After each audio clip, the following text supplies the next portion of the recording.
আসসালামু আলাইকুম এভরিওয়ান, কেমন আছো তোমরা সবাই? আশা করি সবাই ভালো আছো। তো আজকে অনেক দিন পর আইসা পড়ছি নতুন আরেকটি গল্প নিয়ে। গল্পটির নাম হচ্ছে তুমি আছো হৃদয়ে।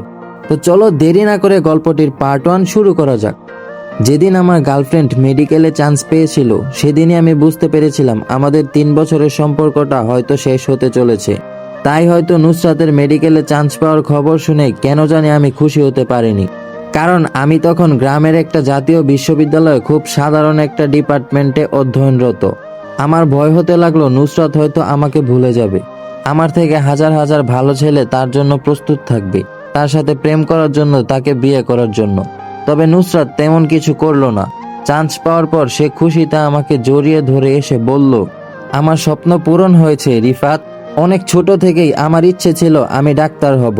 বাবা মাও আমাকে সাপোর্ট করে এসেছেন সব সময়। এই দিনটির জন্য আমি অনেক কষ্ট করেছি। আজ আমার থেকে হয়তো এই পৃথিবীতে সুখী কেউ নেই। আমি তখন কি বলবো ভেবে পাচ্ছিলাম না। নুসরাত হঠাৎ করে আমার কাছ থেকে নিজেকে সরিয়ে নিয়ে একটু দূরে চলে যায়। আমি বুঝলাম আবেগে আমাকে জড়িয়ে ধরেছিল। সেদিনই নুসরাতের সাথে আমার শেষ দেখা হবে আমি কোনোদিন কল্পনাও করিনি। নুসরাত আমার কাছ থেকে সেদিন চলে যাওয়ার পর তার সাথে কিছুদিন কথা হয় না।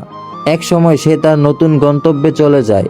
এই সময়ের মাঝে তার সাথে আমার দেখা হয়নি, কথাও হয়নি।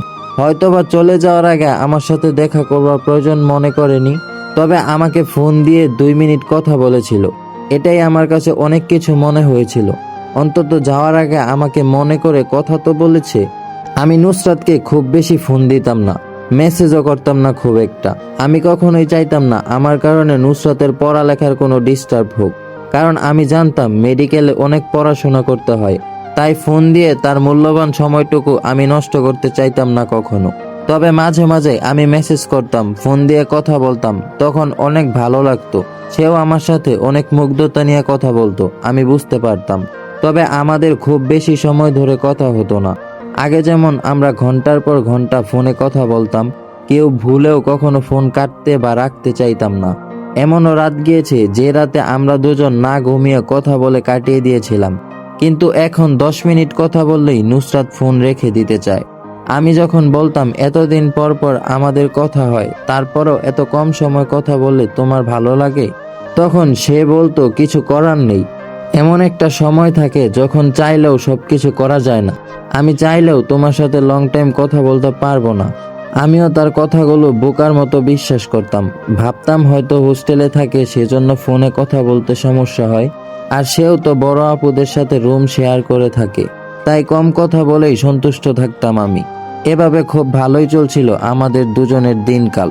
প্রায় 6 মাস খুব ভালোভাবেই গেল। আমি যা ভেবেছিলাম তা হয়নি। নুসরাত এখনো আমাকে আগের মতোই ভালোবাসে। একদিন হঠাৎ করেই দেখলাম নুসরাত তার ফেসবুক আইডিতে কয়েকটা ছেলে আর মেয়ের সাথে একসাথে দাঁড়িয়ে কিছু পিক আপলোড করেছে। তখন আমার বুকের ভিতরটাতে একটু ব্যথা অনুভব করলাম।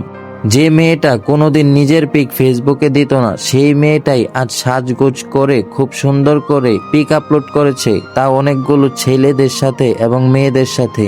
ভাবলাম নুসরাতকে একবার জিজ্ঞাসা করি কেন সে আমার অনুমতি না নিয়ে নিজের পিক ফেসবুকে দিল। অন্তত আমাকে জিজ্ঞেস করা তো উচিত ছিল তার। সে তো কোনো কিছু করার আগে অন্তত আমার কাছে বলে। কিন্তু আবার মনে হলো এটাতে হয়তো সে রাগ করতে পারে, কষ্ট পেতে পারে।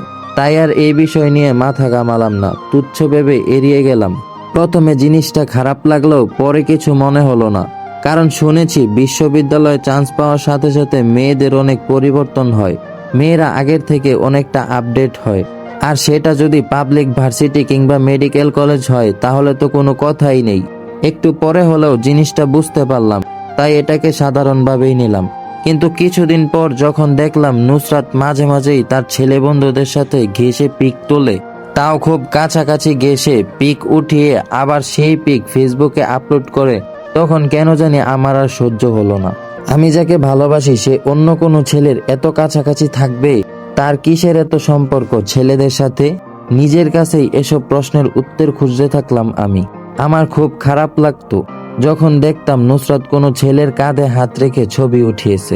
আমি নুসরাতকে ফোন দেই কিন্তু সে ফোন ধরে না। 2 দিন পর যখন সে ফোন ধরলো তখন আমি তাকে প্রথম যে কথাটা বলি সেটা হলো, তুমি আর তোমার ছেলে বন্ধুদের সাথে ঘুরবে না।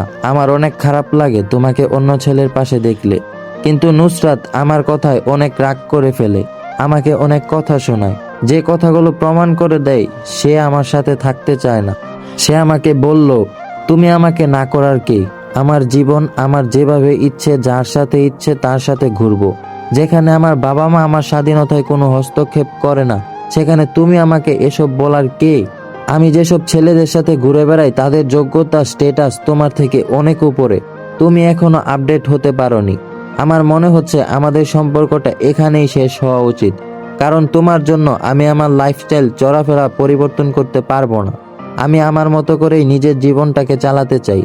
আমার স্বাধীনতায় কারো হস্তক্ষেপ আমি মেনে নিব না, সে যেই হোক না কেন। আশা করি তুমি আমার কথা বুঝতে পেরেছো। নুসরাত যখন কথাগুলো বলল তখন আমি কিছুক্ষণের জন্য স্তব্ধ হয়ে গিয়েছিলাম। কিছু বলার মতো ভাষা খুঁজে পাচ্ছিলাম না। শুধু ভাবছিলাম এতদিন ধরে এত যত্ন করে গড়ে তোলা 3.5 বছরের সম্পর্কটা মাত্র 1 মিনিটেই শেষ হয়ে যাচ্ছে। বিশ্বাস হচ্ছিল না আমার।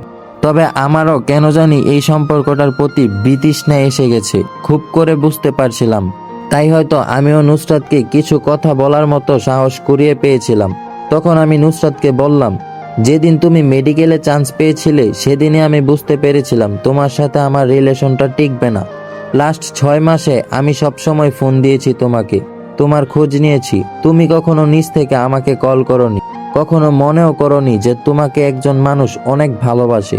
যে মানুষটা তোমার ফোন পেলে কতটা খুশি হয় সেটা হয়তো তুমি বুঝেও বুঝতে চাওনি কখনো। তুমি জানতে আমি তোমাকে অন্য কোনো ছেলের সাথে সহ্য করতে পারবো না। তাই তুমি ইচ্ছে করেই তোমার ছেলে বন্ধুদের সাথে ঘুরে বেড়াতে, তাদের সাথে ছবি উঠাতে, সেগুলো তুমি আমাকে দেখানোর জন্য আবার ফেসবুকে আপলোড করতে। আমি কিছুটা হলেও বুঝতাম, তবে সহ্য করতাম। তুমি এটাই চেয়েছিলে আমি যেন রাগ করে তোমাকে এমন কিছু বলি যেটার সাহায্যে তুমি আমাদের সম্পর্কের ইতি টানতে পারো। আজ তুমি সফল, আর কখনো তোমার সাথে আমার কথাও হবে না, দেখাও হবে না। কথাগুলো বলে আমি ফোনটা চিরদিনের জন্য রেখে দেই। মনে মনে একটা জেদ করি, কোনোদিন আমি তাকে আর ফোন দেব না। তো গাইস, আজকের পার্ট 1 এখানেই শেষ করতেছি। যদি গল্পটি ভালো লাগে তাহলে অবশ্যই একটি লাইক করবে, আর যদি পরবর্তী পার্টটা চাও তোমরা তাহলে অবশ্যই কমেন্ট করে আমাকে জানাবে। ধন্যবাদ সবাইকে।